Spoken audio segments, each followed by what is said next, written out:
ஒரு சாம்ராஜ்யத்தின் விதை. ஒரு விசித்திரமான தொடக்கம். 1839 ஜூலை 8. நியூயார்க்கின் ரிச்ஃபோர்ட் பகுதியில் ஒரு சிறிய பண்ணை வீடு. அங்கேதான் ஜான் டி ராக்ஃபெல்லர் பிறந்தார். ராக்ஃபெல்லர் குடும்பம் ஒரு விசித்திரமான முரண்பாடுகளின் கூடாரம். தந்தை டெவில் பில். வில்லியம் ராக்ஃபெல்லர் ஒரு மர்மமான மனிதர்.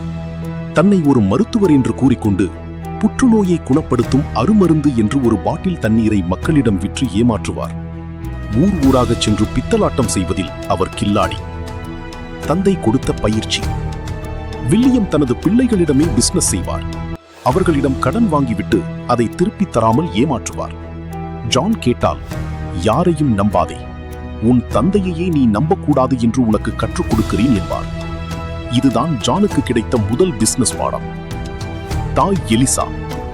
தந்தை ஒரு ஏமாற்றுக்காரராக இருந்தாலும் தாய் எலிசா ஒரு தீவிர கிறிஸ்தவர். சிக்கனம்தான் ஒரு மனிதனின் கவசம் என்று ஜானுக்கு போதித்தார். ஒருமுறை ஜான் தவறு செய்தபோது அவரை அடிக்க எலிசா பிரம்பை எடுத்தார். ஜான், நான் அந்த தப்பை செய்யவில்லை என்று கத்தினார்.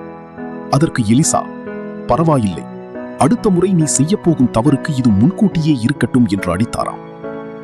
சிறுவயது பிசினஸ் மேக்னட். ஜான் தனது 10 வயதிலேயே ஒரு முழு நேர தொழிலதிபர் போல சிந்திக்க ஆரம்பித்தார். வான்கோழி வளர்ப்பு. தனது தாய் கொடுத்த சில வான்கோழிகளை வளர்க்க தொடங்கினார். மற்ற சிறுவர்கள் விளையாடும் போது ஜான் தனது வான்கோழிகளுக்கு தீவனம் போட்டு அவை வளர்வதை ஒரு தவம் போல கவனிப்பார். அவற்றை விற்று வந்த பணத்தை சேமித்தார். 12 வயதில் தன்னிடம் இருந்த $50 பக்கத்து வீட்டு விவசாயிக்கு 7% வட்டிக்கு கொடுத்தார். ஒரு வருடம் கழித்து அந்த விவசாயி அசலும் வட்டியுமாக திருப்பிக் கொடுத்த போது ஜான் ஒரு பெரிய உண்மையை கண்டுபிடித்தார். அந்த வரலாற்று சிறப்பு மிக்க 6 வார போராட்டம். 1855ஆம் ஆண்டின் கோடை காலம். ஜான் ஒரு முடிவெடுத்தார். தான் ஒரு கணக்காளராக மாற வேண்டும். ஒரு கோட் சூட் தைத்தார். காலணிகளை பளபளப்பாக மாற்றினார். கிளீவ்லாந்து நகரத்தின் ஒவ்வொரு கடையிலும் ஒவ்வொரு கம்பெனியிலும் ஏறி இறங்கினார். அப்போது அமெரிக்காவில் பொருளாதாரம் சரிவில் இருந்தது. யாருமே ஒரு 16 வயது பையனுக்கு வேலை கொடுக்க தயாராக இல்லை. ஆனால் ஜான் பின்வாங்கவில்லை. தினமும் காலை 8 மணிக்கு வீட்டை விட்டு வெளியேறுவார். இரவு வரை நடப்பார். அவர் தட்டிய கதவுகளின் எண்ணிக்கை 1000ஐ தாண்டும். சில நிறுவனங்களுக்கு அவர் 4 முறை கூட சென்றார்.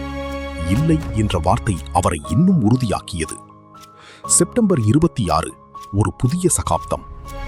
செப்டம்பர் 26, 1855 அன்று மாலை 6 மணி ஹியூவிட் அண்ட் டட்டில் என்ற கமிஷன் ஏஜென்ட் நிறுவனத்தின் கதவை தட்டினார். அதன் உரிமையாளர் ஜானின் கண்கள் மற்றும் உடையில் இருந்த அந்த தெளிவை பார்த்து, சரி, நாளை முதல் வா என்று சொன்னார். ஜான் அந்த நாளை தனது 2வது பிறந்த நாளாக கருதினார். வாழ்நாள் முழுவதும் அந்த தேதியை ஒரு திருவிழாவைப் போல கொண்டாடினார். வேலைக்கு சேர்ந்த முதல் நாள் ஒரு சிறிய சிவப்பு நிற டைரியை வாங்கினார். அதன் பெயர் லெட்ஜர் ஏ. அதில் தனது முதல் மாத சம்பளம் வெறும் $15 முதல் அவர் செய்த ஒவ்வொரு பைசா செலவையும் எழுதினார். வேலையில் காட்டிய அர்ப்பணிப்பு. ஹியூவிட் அண்ட் டட்டில் நிறுவனத்தில் ஜான் ஒரு இயந்திரம் போல உழைத்தார். மற்றவர்கள் 5 மணிக்கு வேலை முடித்து கிளம்பும் போது ஜான் இரவு 10 மணி வரை உட்கார்ந்து கணக்குகளை சரிபார்ப்பார். சரக்கு கப்பல்களில் வரும் தானியங்கள், இறைச்சி மற்றும் பொருட்களின் போக்குவரத்து கணக்குகளை மிக துல்லியமாக கையாண்டார். ஒருமுறை ஒரு பெரிய கணக்கில் ஒரு பின்னி தவறு இருப்பதை 4 நாட்கள் தேடி கண்டுபிடித்தார். பிசினஸின் நேர்மை மற்றும் துல்லியம் எவ்வளவு முக்கியம் என்பதை அங்கேதான் கற்றுக்கொண்டார்.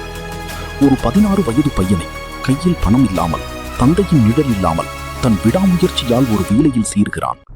ஆனால் அந்த வேலை அவனுக்கு வெறும் சம்பளத்தை கொடுக்கவில்லை, மாறாக உலகத்தையே தன் கைக்குள் கொண்டு வருவதற்கான நுணுக்கங்களை கற்றுக் கொடுத்தது. அந்த சின்ன அறையில் அமர்ந்து கணக்கு பார்த்த ஜான் ராக்ஃபெல்லர் அடுத்த சில ஆண்டுகளில் அமெரிக்காவின் ஒட்டுமொத்த கருப்பு தங்கத்தையும் எப்படி சொந்தமாக்கினார். ஒரு சாதாரண கணக்கு புத்தகத்தில் ஆரம்பித்த அந்த வாழ்க்கை சில ஆண்டுகளில் உலகின் மிகப்பெரிய எண்ணெய் சாம்ராஜ்யமாக மாறப்போகிறது. ஒரு மனிதன் அமெரிக்காவின் ஒட்டுமொத்த ஆயில் உலகத்தையே எப்படி தனது கட்டுப்பாட்டுக்குள் கொண்டு வந்தார்? போட்டியாளர்களை அவர் எப்படி அமைதியாக அழித்தார்? உலகின் முதல் பில்லியனராக அவர் எப்படி உயர்ந்தார்? அந்த மர்மமான ரைஸ் ஆஃப் ராக்ஃபெல்லர் கதையை அடுத்த வீடியோவில் பார்ப்போம்.